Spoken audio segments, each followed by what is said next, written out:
Bom dia, pessoal, tudo bem? Pessoal, deixei para gravar a aula agora cedo, porque eu terminei de montar a aula ontem e é bem tarde, de madrugada, tá bom?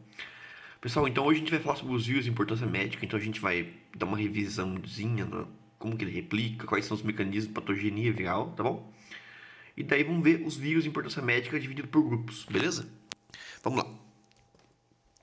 Seguinte, pessoal, precisamos lembrar da aula passada que os espectros do hospedeiro, eles são, a maior parte dos vírus são células específicas, tá bom? Ou seja, ele tem a chave e a chave particular daquela fechadura, tá bom? Então a chave está na partícula viral e a fechadura está na célula, na porta da célula. Então o vírus chega com a chave dele, liga na porta da célula e consegue penetrar, tendo a chave certa para penetrar na célula, beleza, pessoal? Então a maior parte dos vírus são células específicas, beleza? Então, relembrando ainda, pessoal, existem, a gente viu na aula passada a replicação dos bacteriófagos, né, em geral, mas tem algumas diferenças entre bacteriófagos e os vírus animais, beleza? No caso, os vírus animais ele tem a fase de absorção, penetração, desnudamento, a biossíntese, então esse desnudamento ele pode levar a uma infecção crônica ou a biossíntese, tá bom? Eu vou explicar para vocês a diferença entre uma coisa e outra. E depois a biossíntese, que é quando ele faz os vírus novos, tá bom? Depois ele tem a liberação, beleza? Então nós temos uma diferença aqui, por exemplo, nos vírus animais, o sítio de lesão das proteínas é glicoproteína de membrana. O capsídeo ele penetra por endocitose mediada por receptor, por fusão. Eu vou explicar para vocês quem que é esse receptor. Acontece a remoção enzimática das proteínas do capsídeo, no caso do desnudamento, beleza? Então, quando ele injeta o capsídeo dentro da célula, a célula ela usa enzimas para digerir aquela cápsula proteica, tá bom? O DNA, a biossíntese vai acontecer no núcleo, no vírus com DNA, né? E no citoplasma com vírus com RNA, beleza? E também temos o ciclo lisogênico, que ele leva a latência a infecções virais lentas ou ao câncer, que no caso eu explicar para vocês a diferença do ciclo lisogênico e o ciclo lítico, tá bom? Teve na aula passada, mas a gente vai relembrar isso.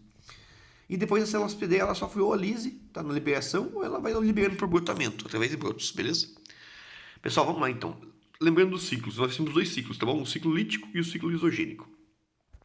O ciclo lítico, o vírus ele é liberado dentro da célula, o DNA viral, e ele vai produzir novos vírus e vai estourar a célula ou ele vai produzir brotamento de novos vírus, tá bom? Então o ciclo lítico vem de lise. O ciclo lítico ele quebra a célula. No final a célula vai morrer, beleza? E no ciclo lisogênico, pessoal, o DNA viral ou o material genético viral, ele vai ser incorporado no DNA do hospedeiro, da célula-alvo, tá bom? E daí ele não vai produzir nada. Ele pode produzir pouco vírus ou ele pode simplesmente não produzir vírus nenhum. E aquele DNA fica guardadinho lá no meio do DNA do hospedeiro, tá bom? Daí quando ele vai replicar o DNA, ele replica o DNA viral junto. As células filhas vão ter o DNA viral acoplado nela. Quando a imunidade baixa, do nada, ela pode sair do ciclo lisogênico e ir para o ciclo lítico, e começar a produzir novos vírus, tá bom? Então nós temos o ciclo lítico, que leva a lise da célula, e o ciclo lisogênico, que guarda o DNA quietinho lá, no material genético, né? E daí quando a imunidade baixa, às vezes, ou no ciclo do vírus, ele começa a expressar aquele DNA e começa a produzir, entra na biossíntese e começa a produzir um monte de vírus novos, tá bom? Então ele pode sair de um ciclo e ir para o outro, dependendo da imunidade.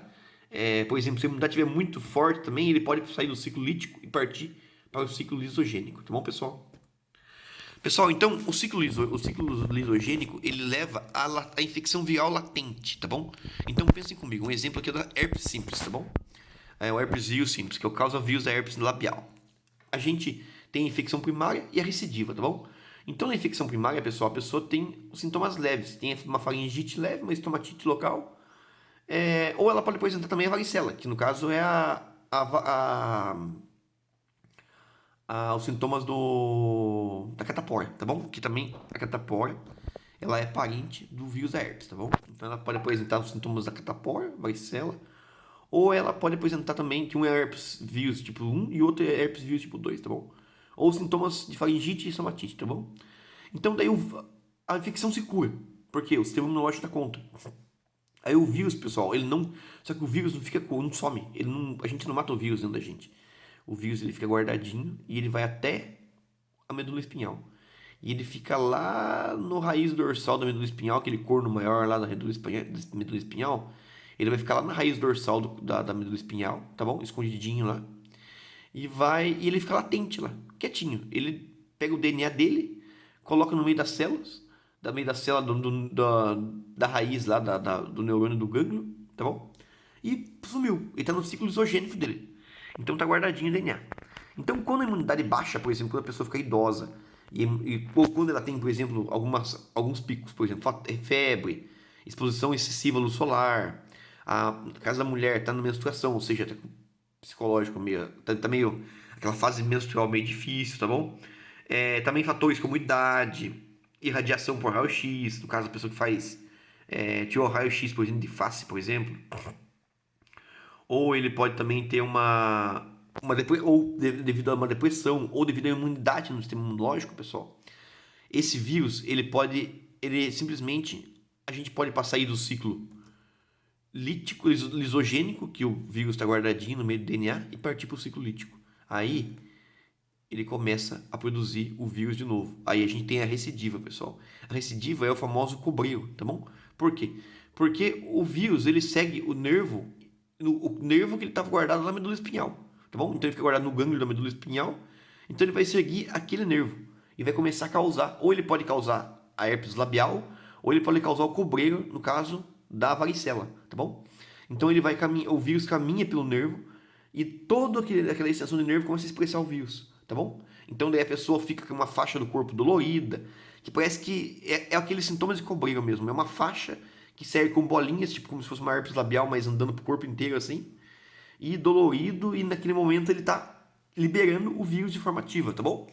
Então a latência viral nada mais é que o vírus fica guardadinho como se fosse um ciclo lisogênico lá dentro do corpo, tá bom? E daí depois de um tempo ele pode vir a expressar de novo por outros fatores, por exemplo, imunidade baixa, estresse e por aí vai, tá bom? Daí então ele tem infecção primária, o vírus tenha os sintomas iniciais, o corpo vai lá dar conta dele. Ele fica guardadinho. Quando a imunidade baixa de novo, no caso da idade, idoso, por exemplo, aí aquele vírus ele caminha, ele fica guardado na medula espinhal. Aquele vírus caminha pelo nervo aquele nervo correspondente na medula espinhal, tá bom? E ele começa a formar o famoso cobreiro. Depois, se tiver alguma dúvida, vocês procurem os sintomas do cobreiro aí na internet, beleza?